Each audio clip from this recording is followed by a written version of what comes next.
Hello friends, AmyR here with Prairie Paper and Ink.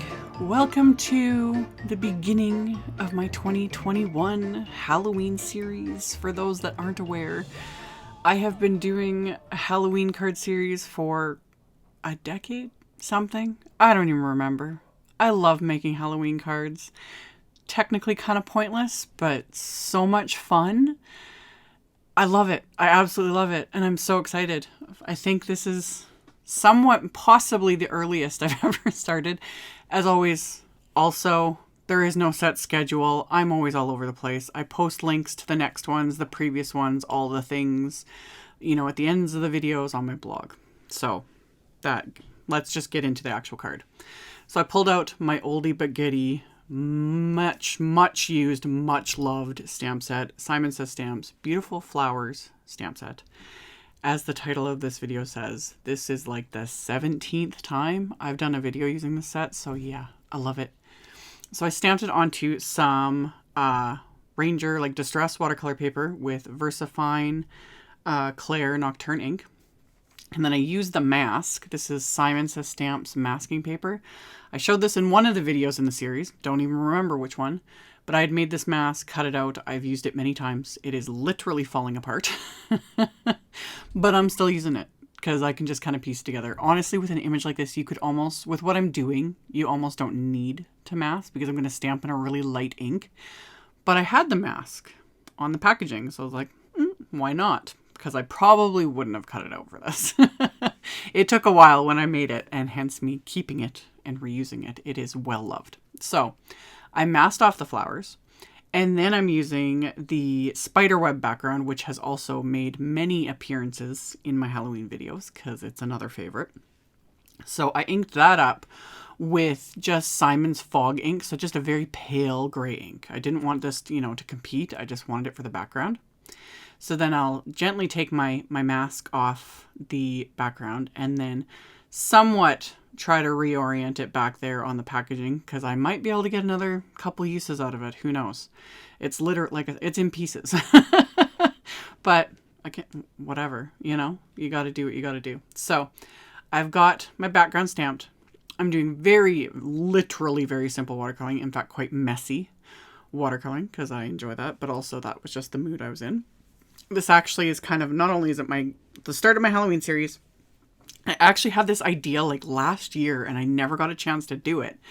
But I wanted to use either this set or a similar like floral set. And I was like to use it in a Halloween way because I know a lot of people don't have Halloween themed things. There's always ways around that. But proof that you can kind of use anything for anything. And then also this week's color throwdown challenge because I was like, ooh, pink, orange, green, yellow. Add in the neutrals of black and white. And I was like, I got a Halloween card. So I just used my little Prima Classics watercolor palette because they had the perfect colors. So I'm not going to mix anything or do anything like that.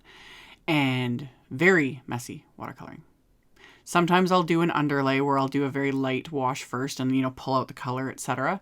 This time I just kind of slapped it on and then pulled out the color with just more water. And then I'm adding some black and things are still wet. So it's like going everywhere. I'm okay with that because like Halloween, it doesn't need, and regardless, whether I'm doing Halloween or anything, it doesn't need to be perfect. Perfection is definitely overrated. I get asked that a lot about like lining up layers or this, that, the other thing, how do you get it so perfect? So perfect. And I'm using air quotes. A lot of times it doesn't. And a lot of times it's the magic of editing. And I try to include when I can, the mistakes I make and I'm knocking things over and all that stuff. But yeah, perfection's overrated. So anywho, after I sped up the drawing process with my heat tool, the colors dry back, which is very common with pretty much most watercolor. It'll go on very vibrant, but then as the colors dry, things get a lot lighter, which is fine. It just depends again on the look you're going for. And of course I wanted more vibrant. So I went in and just I'm like, when I say I'm slapping it on, that's what I'm doing. Like I'm just slapping on more color, and I say that now, but trust me, I know because people comment that they're like, I'm not comfortable with that. I remember when I first was like, delving into watercolor, I couldn't do it. I couldn't understand how people could do it. It takes time and practice. The more you play with it, the more you experiment, just sit down and color and go outside the line a little bit. and then go a little bit more and then play with it some more. You know, like the more you play with it, the more you experiment with it, the more comfortable you get with watercolors and stamping and the things and all that stuff. You'll find you get it just starts coming to you a lot easier. Like I could not have done this all those years ago when I first, you know, was experimenting with watercolor. Something like this, there's no way. Now I can just sit down and like I say, slap on the color. Just slap it on, splatter the things, and we're good to go. So hence, splatter. I made sure the background was dry, splattered on black, and then I went back in and splattered on like the pink and the orange and the green, or the pink, the orange, and the yellow, because can't have enough. And then when that background was dry, I did trim it down a bit. And then for my main sentiment, I'm using another oldie but goodie favorite, the hand-lettered Halloween. This one I've also used a ton of times in my Halloween videos because I love it. I'm 99.9% positive this is a Christina Werner set.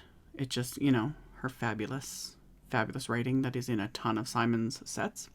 So I stamped the big Halloween onto some pink cardstock, and I initially was going to white heat emboss it because that's habit, but I was like, no, it's Halloween. So I stamped it in the black VersaFine Clair, and then I'm just going to clear heat emboss it just to give it, you know, that little bit of shine. So I've got that. And then the little happy word is actually from the Beautiful Flowers set. I cut that off of, the sentiment that says happy birthday, because I've used that happy word with other things, and it possibly might have been used on a Halloween card last year too. But anyway, I just used that, lined that up right onto my little card front here, and then I'm going to stamp that with the VersaFine Clair Nocturne ink. And then I realized the one set I had sitting out, this is the Spook Up Some Halloween Fun set, and it has these little spiders on it. And I've talked about this many times. In real life, I hate spiders. Like, no, just, no. Like, full-on phobia. Like, no, cannot deal. But for Halloween projects and stamping them on cards and little like, regardless whether they're like realistic or anything, if it's a Halloween project, I'm all for it. Like, I'll decorate my house with them if I don't decorate my house, but you know what I mean.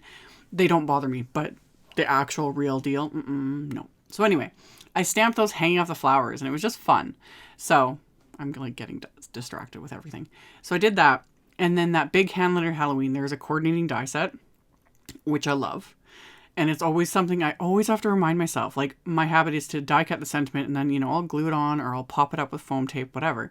But to die cut the sentiment multiple times and then stack them together. And then you get this big, chunky, almost like, you know, chipboard-like sort of a thing. And I love it, especially because I did all the layers with that pink cardstock. And it's a good way to use up some scraps.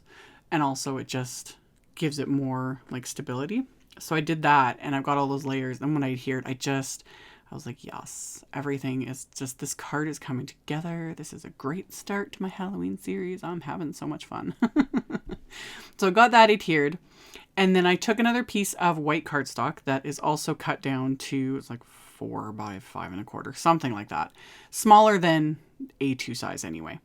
And I inked up that same spiderweb stamp with the fog ink again, and this time just flip the cardstock over onto it.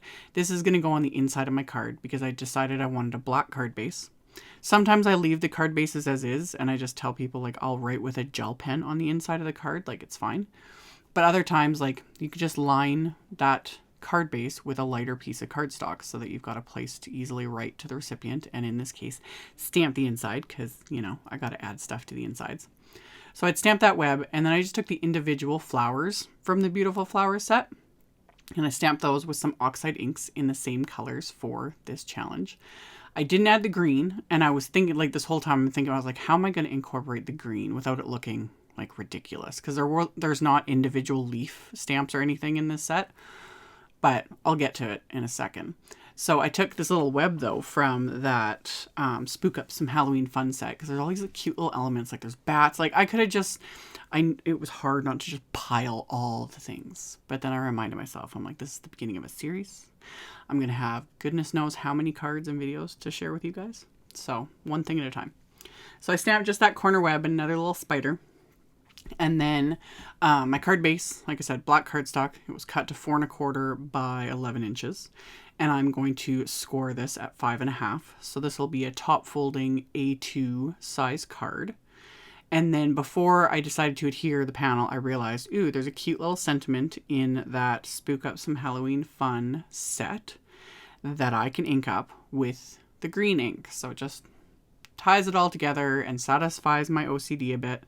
So I've got that. I'll ink it up with Mowed Lawn Distress Oxide ink and just stamp that onto this little panel here.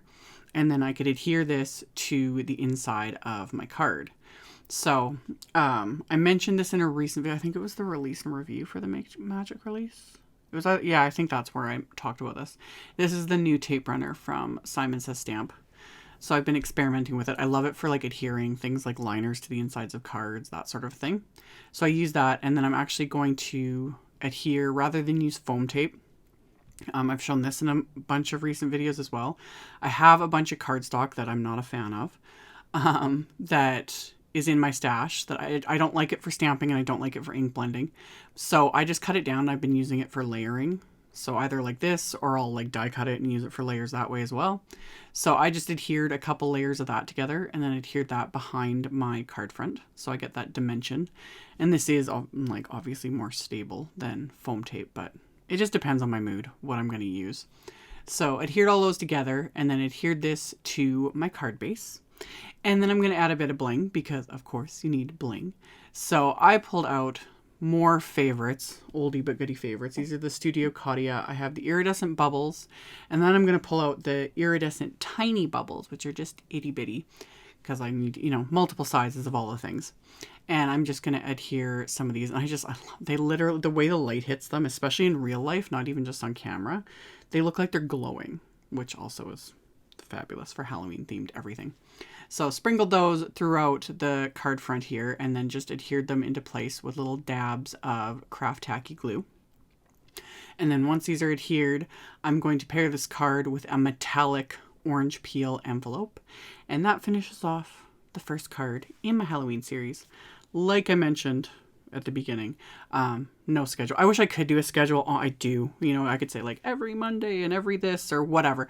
My life with all my children, because I got 5 of them, and the dog and the cat and just everything, it just, schedules don't work. So just stay tuned. I will have videos regardless. I'll have regular videos, Halloween videos, Christmas videos. They're all coming, as always. All the info, including supplies, will be linked directly below this one if you are interested. Thank you all so much for watching, and I will see you very soon in the next video. Bye!